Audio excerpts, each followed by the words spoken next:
Bismillahirrahmanirrahim. Assalamualaikum warahmatullahi wabarakatuh. Waalaikumsalam warahmatullahi wabarakatuh. Puji dan syukur marilah kita panjatkan atas kehadirannya Allah Subhanahu wa taala yang telah memberikan nikmat dan karunia-Nya kepada kita semua sehingga kita bisa berkumpul dengan perkuliahan mata kuliah manajemen kelas. Salawat serta salam selalu kita terlimpahkan kepada junjungan Nabi besar Muhammad Sallallahu Alaihi Wasallam. Yang terhormat Bapak Rahman sebagai dosen pengampu mata kuliah manajemen kelas dan juga kepada teman-teman seperjuangan. Langkah baiknya sebelum kami mempresentasikan hasil diskusi atau poster kami, saya akan memperkenalkan nama kelompok kami. Kami dari kelompok 1. Nama saya Reci Anggawi sebagai moderator, dan kepada rekan-rekan saya yang bernama Meli Agustina, Irma Aprilia Suite, Nurhayu Lestari, dan Rati Widianti. Baiklah, adapun hasil diskusi kami untuk hari ini, kami akan membahas tentang pendekatan teknologi dalam manajemen kelas sekolah dasar. Untuk materi yang pertama, akan saya persilakan kepada Rati Widianti. Pada Rati Widianti, saya persilakan.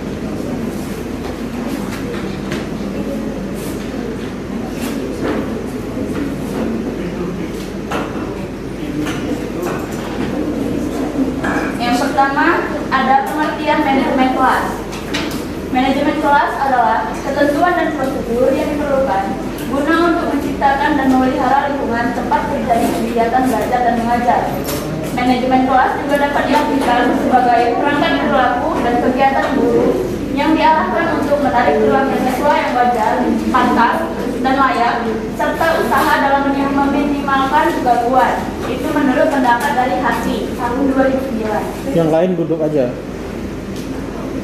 Manajemen kelas merupakan usaha guru untuk menata dan mengatur tata pelaksana kelas, diawali dari perencanaan kurikulum, penataan prosedur, dan sumber belajar, pengaturan lingkungan kelas, memantau kemajuan siswa, dan mengantisipasi masalah-masalah yang mungkin timbul di kelas. Kemudian ada tujuan manajemen kelas. Tujuan pengelolaan kelas pada hakikatnya telah terkandung dalam tujuan pendidikan.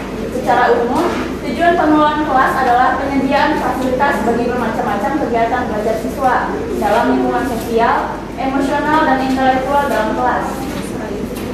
Fasilitas yang disediakan itu memungkinkan siswa belajar dan bekerja. Terciptanya suasana sosial yang memberikan kepuasan, suasana disiplin, perkembangan intelektual, emosional, dan sikap serta apresiasi pada siswa. Kemudian ada B, pengelolaan kelas berbasis teknologi. Menurut Friday tahun 1974 menerangkan bahwa pada abad ke-20 penyelenggaraan sekolah yang paling banyak dilakukan adalah seseorang guru berdiri di depan kelas. Dan ini bertahan terus hingga sekarang sebagai pengajaran klasikal yang dapat memenuhi kebutuhan semua anak umur sekolah dalam jumlah yang cukup banyak. Dan sampai pada abad ke-21 ini, cara pengajaran ini masih dilaksanakan oleh sebagian besar sekolah-sekolah formal. Kemudian, sistem pengajaran di abad ini menuntut sekolah-sekolah untuk memanfaatkan kemajuan teknologi komputerisasi dan internet berbasis teknologi informasi dan komunikasi yang mendunia, sehingga komunikasi informasi tidak dapat tersekat oleh di kelas. Oleh karena itu, setiap guru menempati peranan posisi dan peranan yang sangat penting dalam pengembangan information and communication by technology dalam pengelolaan kelas secara keseluruhan.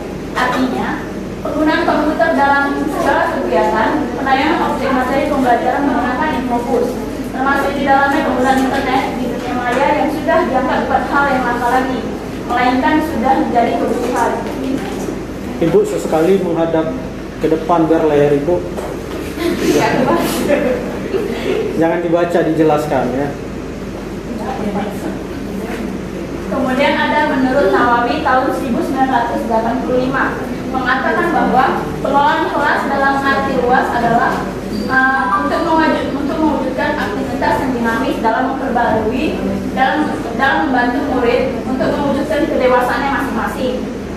Dan guru harus memiliki kompetensi dasar teknis edukatif dan administrasi dalam pengelolaan kelas, yakni penguasaan bahan pelajaran yang meliputi yang pertama ada mengelola program belajar mengajar, yang kedua ada mengelola kelas, yang ketiga ada penggunaan media atau sumber, yang keempat ada mampu mengelola dan mempergunakan interaksi belajar mengajar untuk perkembangan fisik dan psikis yang sehat bagi anak-anak. Kemudian ada memiliki kemampuan melakukan penilaian prestasi belajar siswa secara objektif dan mempergunakan hasilnya untuk kepentingan proses pendidikan anak-anak. Yang terakhir ada memahami fungsi dan program layanan bimbingan dan penyuluhan di sekolah. Berdasarkan pendapat di atas, jelas sudah bahwa pengelolaan kelas tidak hanya dilakukan oleh guru kelas atau wali kelas, tetapi dilaksanakan oleh guru-guru yang terlibat dalam proses pembelajaran. Materi selanjutnya saya serahkan kepada moderator. Untuk materi selanjutnya kepada rekan Mary Agustina, kepada rekan saya Ayu sekali, saya persilakan. Baik, terima kasih kepada moderator. Saya akan menjelaskan tentang konsep pendekatan teknologi dalam pengelolaan kelas. Pembelajaran tidak hanya terpaku pada kegiatan lebih dari hanya berbicara dan pengetahuan. Seiring dengan perkembangan pengetahuan dan teknologi sekolah, mencari bentuk baru dalam proses pembelajaran anak. Pembelajaran yang dimaksud adalah pengembangan teknologi di masa kini dan mendatang. Murid butuh untuk persiapan dirinya, terutama kaitannya dengan perkembangan proyek yang harus dikerjakan baik secara individual maupun kelompok.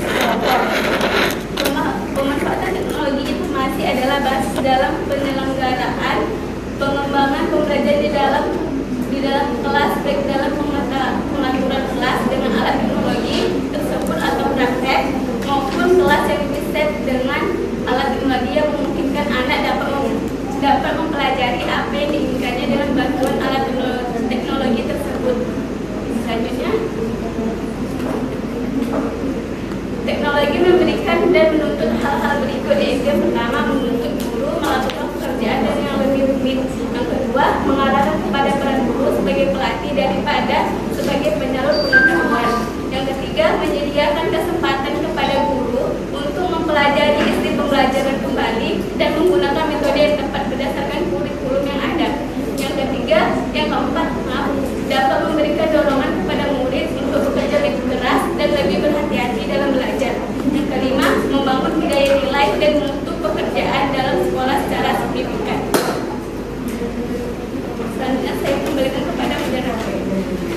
Oke, untuk materi selanjutnya akan saya berikan kepada Mary Agustina. Kepada Mary, saya persilakan.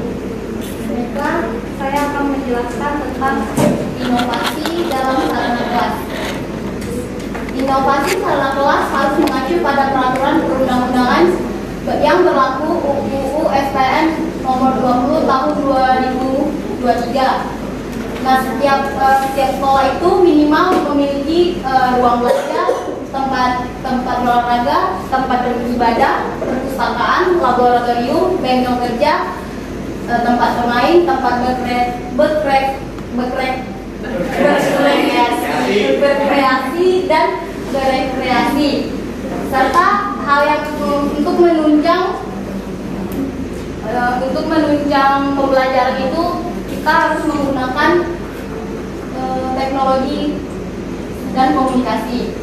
Inovasi sarana kelas yang akan dilakukan oleh guru harus memperhatikan dalam memenuhi keperluan pendidikan sesuai dengan pertumbuhan dan perkembangan potensi fisik, kecerdasan intelektual, sosial, emosional, dan kejiwaan peserta didik. Hal-hal yang harus diperhatikan dalam restrukturisasi kelas dengan basis teknologi.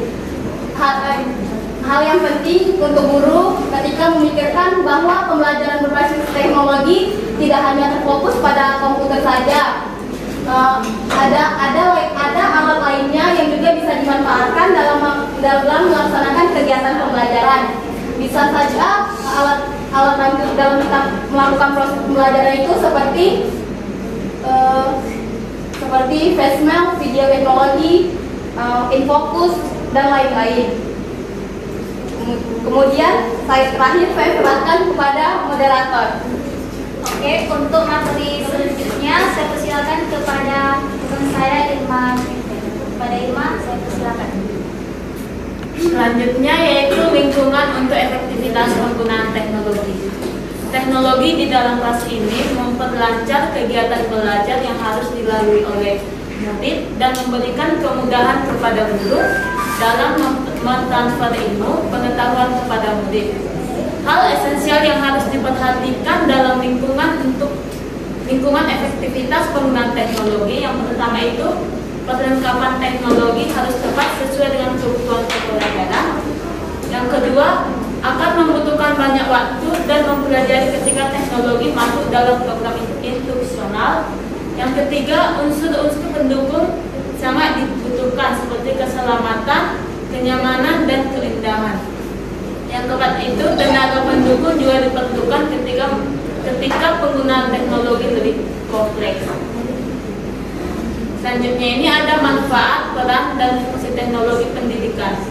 Yang pertama, teknologi pendidikan sebagai peralatan untuk mendukung konstruksi pengetahuan. Seperti yang kita lakukan ini namanya sebuah teknologi yang seperti infocus sekarang.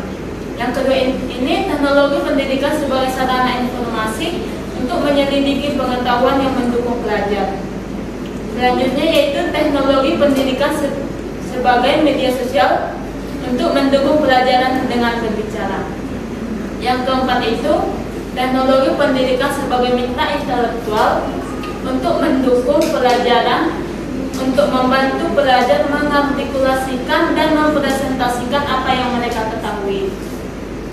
Kelima, teknologi pendidikan dapat meningkatkan mutu pendidikan atas sekolah. Contohnya itu semakin tinggi satu sekolah atau semakin terakreditas, maka teknologi yang digunakan dalam sekolah itu semakin canggih. Yang keenam ini, teknologi pendidikan dapat meningkatkan efektivitas dan efisien proses belajar mengajar. Selanjutnya, teknologi pendidikan dapat mempermudah mencapai tujuan pendidikan. Strategi pembelajaran dalam pendekatan teknologi. Kita ketahui dulu bahwa strategi pembelajaran ini sebagai sistem pembelajaran berisikan serangkaian atau teknik yang memfasilitasi peserta didik untuk belajar. Strategi dalam pendekatan teknologi ini ada strategi pembelajaran eksploratori atau strategi memegang prinsip bahwa apa yang seseorang dengar itu apa yang akan didapatkan, apa yang ia lihat itu yang akan diingat, dan apa yang lakukan itu yang akan dipahami. Strategi pembelajaran eksploratori ini memiliki metode yaitu metode problem solving atau pencarian masalah dan eksplorasi. Yang kedua itu ada supportive instructional strategies atau strategi pembelajaran suportif.